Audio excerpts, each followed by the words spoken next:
You know guys, the sports and entertainment industry have always had their fair share of tragedy thanks to the horrors of drug and alcohol abuse.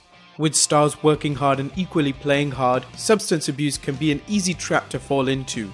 Wrestling fans know that the shadow of death has hung over professional wrestling during the last 20 years, with the number of stars dying way too young, often due to substance abuse related problems. Though some have managed to relinquish their former demons and have kicked their habit, hopefully for good. The following wrestlers in this list tell of inspiring stories of how they overcame drug addiction in wrestling. Number 1. Lex Luger. Former football player turned wrestler Lex Luger was viewed as the second coming of Hulk Hogan by some, or even better, a mix of Hogan's musculature with some wrestling ability. While fans questioned whether Luger reached his potential or he was overrated, he was a main event player in World Championship Wrestling and the World Wrestling Federation. Behind the scenes, recreational alcohol and drug use progressed until it nearly destroyed him. Luger would have brushes in with the law, including a 2003 domestic abuse incident with Elizabeth Hulette, aka Miss Elizabeth. Drug and alcohol abuse sent Luger into a spiral, including an incident later that year when Miss Elizabeth died of an overdose while they were a couple. A subsequent probation violation in 2005 saw Luger sentenced to 4 months in Georgia's Cobb County Jail. Luger's experience has led him to note, whether it's Wall Street, whatever it is, you'll see a lot of times. Very often, young people, athletes or financiers or singers, actors, you see a lot of them who make bad decisions. I was no exception, unfortunately. The lesson learned is that drugs and alcohol win. Number 2. Jake Roberts. Long considered one of the best promo men in the sport's history and a master of ring psychology, Roberts' career was overshadowed by his long battle with drug addiction. Like many addicts, Roberts' road to recovery featured many setbacks, with some, including himself, writing recovery off as impossible. Roberts had a high-profile comeback in 1996 where he returned to the WWF, claiming Jesus Christ had helped him turn his life around. The WWF even incorporated Roberts' faith into an angle, including the infamous Austin 316 promo where Steve Austin berated Jake Roberts' faith after defeating Roberts in the finals at the 1995 King of the Ring. Roberts would hit rock bottom several times, appearing in the documentary Beyond the Mat, discussing his addiction problems and troubled relationship with one of his children. The 2005 DVD Jake Roberts Pick Your Poison enlightened fans further on Roberts' troubled past, wherein Roberts discussed a rough childhood, including claims he was sexually abused by his stepmother. Frequent relapses made fans skeptical as to whether Roberts could ever find lasting sobriety. In 2012, a troubled Roberts sought the help of wrestler Diamond Dallas Page. By this time, Roberts was reportedly up to 300 pounds and plagued by alcohol and drug problems. With Page's help, Roberts lost 50 pounds in 18 months, regaining mobility and becoming sober. In 2014, Page inducted Roberts into the WWE Hall of Fame. Roberts has maintained his sobriety despite a battle with muscular cancer, which he DDT'd away. Roberts seems to have turned the corner in his road to recovery after a long and difficult battle. Number 3. Sting.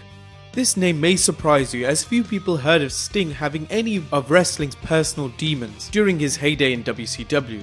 However, Steve Borden fell prey to drug abuse after repeated injuries led to an addiction to painkillers. According to the Stinger, I severed a tendon in my knee, I detached a pectoral muscle, I broke ribs and ankles and separated my shoulders. I was just in so much pain I couldn't sleep. That's what happens from years on the road and 2 knee operations and 2 elbow operations. I started taking a lot of painkillers and muscle relaxers, plus alcohol, and that's what started it all. Like many addicts, Borden had to hit rock bottom before he got any help. In his case, it's when his wife left him. He realized he had to change. Sting attributes his sobriety to Jesus Christ. Some people believe in a 12-step program, and there's nothing wrong with that. But I did a 1-step program to Jesus Christ, and I stopped cold turkey. Sting was recently inducted into the WWE's 2016 Hall of Fame class and seems happier than ever. Number 4. Shawn Michaels. The Heartbreak Kid was one of the most talented stars during the 1990s, but also one of the most troubled. Shawn Michaels' partying ways got him into trouble dating all the way back to his and Marty Jannetty's first run in the WWF as the Rockers, leading to their firing after a handful of weeks in the company. After going into singles action, Michael's party lifestyle was out of control, allegedly contributing to the 1995 altercation he got into outside a Syracuse, New York bar, where an army corporal beat the shit out of him. Michaels would claim he was beat up by multiple assailants, but James Dixon's book Titan Sinking clearly shows otherwise.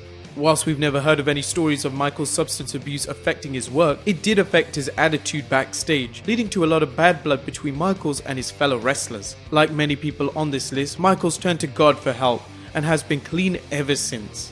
Number 5. Tully Blanchard. Anyone who has heard the story of the Four Horsemen's legendary partying can see how Tully Blanchard ran into problems with substance abuse. Ric Flair, Arn Anderson and Tully Blanchard lived the life of the jet-flying, limousine-riding lady killers. However, Blanchard's problems started before the Horseman days. In an interview with Mike Mooneyham, he recalls the lure of wrestling lifestyle. It was easy because all you had to do was travel around the country, be at a certain building, you had no responsibility. You just worked out, drank, chased women, did whatever you wanted to do. That was great because I was an irresponsible 22-year-old when I got out of college. That's all I wanted, was to get paid for doing nothing. Blanchard's problems came to a head when he was ready to return to the National Wrestling Alliance after a run in the WWF, reportedly for a 3-year $750,000 contract. However, a failed drug test threw Blanchard's plans out of the window. Fortunately for Blanchard, his parents had found hope in Christianity after their son died, and they encouraged Blanchard to embrace the faith. Eventually Blanchard did, forming Tully Blanchard Ministries, where he now preaches the gospel to prison inmates. Number 6. Superstar Billy Graham. Superstar Billy Graham was an innovator in wrestling, paving the way for charismatic muscle men the likes of Hulk Hogan and Jesse the Body Ventura. Graham, real name Wayne Coleman, was a devout Christian as a young man and an avid bodybuilder, incorporating feats of strength into religious messages. Coleman later competed as a bodybuilder before entering wrestling, becoming a kayfabe brother of Jerry Graham and taking the name Billy Graham as a tribute to the famed evangelist of the same name.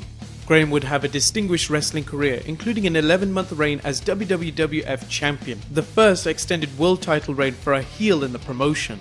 Sadly, Graham's abuse of steroids caught up with him, prematurely ending his career after the steroid use reportedly damaged his skeletal system, leading to a hip replacement surgery in the late 80s. Graham had a liver transplant in 2002 and continues to battle health problems. Despite being inducted into the 2004's Hall of Fame, Graham has an on and off relationship with the promotion. In spite of his problems, Graham uses them to illustrate the danger of steroids. Number 7. Goldust. People can succumb to substance abuse problems at various stages in their life. In Dustin Runnels' case, it wasn't until his appearance in TNA Wrestling in the late 2000s that he began having problems with drugs and alcohol. In Goldust's case, things exploded as he told Ben Kieran in a 2013 interview.